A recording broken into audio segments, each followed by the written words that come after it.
এই ক্ষেতে আগে একবার জৈব কোম্পানির থেকে স্প্রে করা হয়েছিল, তখন গাছগুলো লাল ছিল আর ছোটো ছোটো ছিল। এখন দেখো ভালোই পরিবর্তন হয়েছে, সবুজ সবুজ হয়ে গেছে। আর যে পাশটা বেশি লাল ছিল সেই পাশটায় দেখাচ্ছি, এই পাশটায় প্রচুর লাল ছিল, এখন দেখো ভালোই সবুজ হয়েছে, গাছগুলো একটু পরিবর্তন হয়েছে। তার দেখো 7 কাঠা জমি আছে এখানে। এর আগের ভিডিও ছাড়া আছে আমার ফেসবুক পেজে, ইউটিউব পেজে।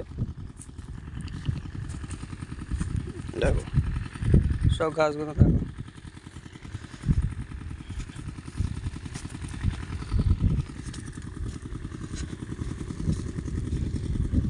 মাঝখানে দেখো আরো বড় বড় গাছ হয়েছে অনেক।